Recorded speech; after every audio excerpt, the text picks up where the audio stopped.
收到的恶评实在是太多了，惨不忍。I'm in my early 30s, single, and without children. Recently, I've received a lot of malicious criticism, really hard to stomach. Some people tell me to look in the mirror and evaluate my own worth. I think, don't you have mirrors at home? Not only are you lacking in quality, but also in vision. Others say I should lower my standards and stop being so picky. Am I really that demanding? I have my own house, car, savings, and a career. I just want someone who's on the same level as me, someone who is compatible. Is that asking for too much? I don't think so. The problem isn't that my standards are too high, it's that they are too weak. Some have even said that I'm ugly. Oh, please! With my presence, in real life, you wouldn't even dare to approach me. It's only online, hiding behind a screen, that you dare to say anything, just seeking the temporary satisfaction of offending someone. You say all these baseless things as if they're direct attacks, calling us old, ugly, or saying we can't have children anymore. If that's the best you've got, your impact is pitifully weak. These words only show how low your level really is. Many people advise me not to care about it. But after thinking about it, I've decided that staying silent isn't an option. Because if I back down, they'll only push further. If I swallow it, I'm the one who suffers. That's why I've decided I need to speak up. I read the comments under the video, and I was disgusted. What happened? People insulted me in the most vulgar ways, using offensive language about genitals, making comparisons to animals mating, and even saying vile things about my mother. They called me useless because I wasn't gentle, said I was leftover stock, claimed women only marry to scam men for property, and mocked my intelligence, appearance, and even my age with comments about menopause and acne. Why do they say such things? Because, to them, being an unmarried woman over a certain age is a crime. But tell me, what's so wrong about not being married? Did I fight back? No, because after thinking it over, I realized it wasn't worth it. These people are starving, not for food but for attention. Their sense of satisfaction comes from tearing others down, degrading and humiliating them. And what does that say about them? It reveals how low their emotional intelligence and cognitive abilities really are. But not everyone online is like that. There are thoughtful people who reached out to me, asking things like, how do you make your short videos? Or can we collaborate? Some even asked if I'd join them for a live stream. Sharing my small experiences can be meaningful because growth and progress come from helping one another. Now, as for why many women are delaying marriage, I think it's simple. We've received higher education, gained the ability to earn our own money, and broadened our knowledge and perspectives. We no longer rely on marriage as a means of survival like in the past. On the other hand, the men who post hateful comments online haven't evolved. They cling to outdated beliefs of male superiority, thinking women must depend on men, shouldn't have independent thoughts, and exist only as tools for reproduction. They are stuck in their narrow view of a woman's value and refuse to see beyond that. In reality, a relationship should be about mutual effort and building a life together. But 2 days ago, I went on a blind date, and here's what happened. First, I didn't feel any real connection with him. Some people criticized me, saying, at 35, you don't have the right to be picky anymore. But why shouldn't I? The man, for instance, was busy with work, often doing overtime or even sleeping at his workplace.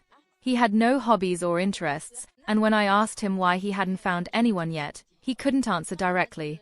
He also had a long list of expectations for a partner. She had to be beautiful, gentle, capable of earning money, manage the household, and be the ideal wife. Yet, he himself didn't meet the standards he expected from others. His salary was modest, his lifestyle uninspired, and his mindset outdated. This is the crux of the issue. If you are genuinely wealthy or powerful, perhaps you have the privilege to be highly selective. But when you don't meet those criteria yourself, how can you demand so much from someone else? Ultimately, I believe we should focus on improving ourselves to attract better people into our lives. Marriage isn't the only path to happiness, and it certainly shouldn't be the result of desperation. You shouldn't give up on love, but you also shouldn't rely on someone else to bring you fulfillment. Build your own happiness first, and let marriage be a choice, not a necessity. I'm 43 years old, unmarried and without children. The topic I hear the most from people is, you should have a child soon, it's still possible, because in a few years it will be too late. They say, look at that famous director, his wife had her third child at 42. You can do it too. But those people have money, they have time, they can hire nannies to take care of their kids while they adjust their lives and take care of their own health. I've said before, if I had 20 million in my account, I'd also be willing to try having children. But as a single woman, I don't have the means to support a child. I just can't afford it. On top of that, the men who pursued me over the years didn't even have the means to support themselves. How could I think about having a child with any of them? I feel like I don't have the courage for it, and besides, I haven't met anyone who makes me feel that having a child would be worthwhile. So, money is truly important. Not just in this era, but in any era. Financial stability determines what you can build on top of it. Money solves 99.9% of life's problems. Without it, many things simply cannot be solved. That's the reality of life. I don't want my next generation to suffer, and I don't want to suffer either. I hope I won't regret my choices, but I'm not going to bring a child into this world to face hardship. That's my perspective. Nobody wants to sacrifice themselves for nothing, right? Who would want to live such a difficult life?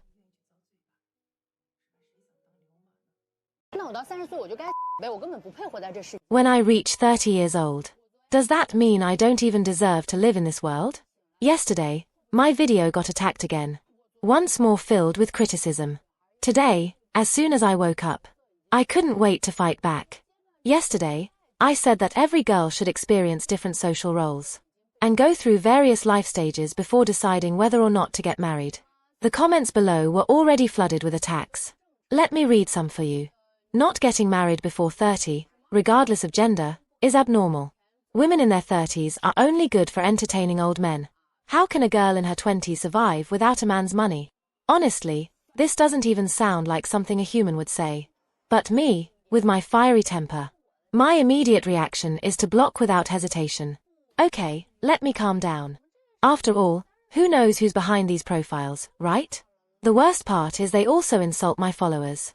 That, I absolutely cannot tolerate. How can the world be so cruel to people in their 30s? Can't we try to create a more supportive environment for those around us? Honestly, I believe life at 30 is when it truly begins. It's simply amazing. At this stage, we probably have some savings. We're no longer controlled by our parents' wishes. At work, we've developed our own way of handling things. We've experienced deep loves. And now we understand better what we truly want. We also have the ability to care for our parents and protect ourselves. The 20s are great, of course. But I think at 30, after a decade of growth, you really discover your true brilliance. Here, I want to tell every woman, age is really just a number. You always have the chance to rewrite your story, no matter your age.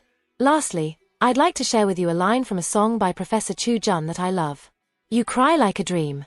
The night feels empty. Hold tight to the fading lights. 大家好，你们的录音流又上线了。最近直播又遇到一些奇奇葩葩的男性，仅针。 Hello, everyone. This is your streamer, Louis Liu. Recently, during my live streams, I've encountered some men with very strange behavior and ideas. Today, I want to comment on a few of these situations that happened in my live sessions. First case, there was a man who joined my live stream saying I should marry him and have children for him. We don't even know each other. This is basically the same as harassing someone on the street. In real life, there are people who physically harass women, and on the internet, there are those who use words to commit the same kind of disgusting behavior. Second case, some people say that if I were capable, I should just get married, and that my standards are too high, which is why I can't find anyone. Since when is it a crime for a woman over 30 to remain unmarried? When I became physically disabled, I did think about finding someone who could take care of me, someone who was kind. I lowered my expectations a lot. But the men I met either had no income, no education, or no stability. When I asked why they liked me, they would say it was because I was financially stable or because I was intelligent, so my children would inherit my intelligence. I don't want to marry just to settle for something. If our values don't align and we can't even have meaningful conversations, why live together? Today, I am single, an adult woman, and have a level 1 disability. I know the men I might like may not want me because of my physical condition. So, since there's no one, I'm focusing on earning money and improving my quality of life. Fortunately, I have my parents who support me, and they no longer pressure me to get married. They say they just want me to be happy. I'm saving for my retirement and planning to have enough resources in the future to hire caregivers or live in a care facility. Third case, some men say that women get married just to continue the family lineage. And I ask, why don't you get pregnant and have children yourself? Why place this burden on women? It's 2023. Please go get a brain scan and check if everything is all right up there. Having children should be a decision made out of love, maturity, and financial stability, ensuring the child has a decent life. In my case, as a wheelchair user, pregnancy would be much riskier for me than for an average person. So, I would only consider it if I felt completely secure, deeply in love with my partner, and receiving love in return, not because of some outdated tradition. Moreover, some people suggest I should have children so they can take care of me when I'm older. Raising a child as insurance for old age? To me, a child is an independent person who will have their own life and their own paths. I don't think it's right to use the parent-child relationship as a form of bondage. Finally, I have a request for certain men: learn to respect women. Only then might you have a chance. And to my sisters, I say, even if you deeply love a man, you are still your own person. Never give up your financial independence and, most importantly, your mental independence. In the end, when we take a closer look, what stands out most about these leftover women in China isn't just their insistence on finding the Prince Charming, but the irony in how many of these demands seem like an attempt to deny the passage of time and the choices they've made throughout their lives. Now, I'm not here to judge anyone's decisions, let alone criticize them for wanting a partner who meets their desires and expectations. But when we see those long lists of requirements, coupled with flimsy excuses like blaming the system or men, it's hard not to raise an eyebrow, right? The reality is that many of these women made decisions in the past that placed them in a position where their options became more limited over time. And sure, there's nothing inherently wrong with prioritizing a career or avoiding serious relationships earlier in life. But at some point, the pieces of the puzzle just don't fit the way they imagined. Here's where the irony comes in. They come with demands like, I want a man with a $200,000 salary, a house in the city center, and good looks, and then what happens? They end up playing the victim when this perfect man doesn't materialize. But let's be real, life doesn't work that way, does it? You can't spend years putting yourself second and then expect someone to fit perfectly into your ideal mold. The funniest part is the contradiction. It's not uncommon to see these women on social media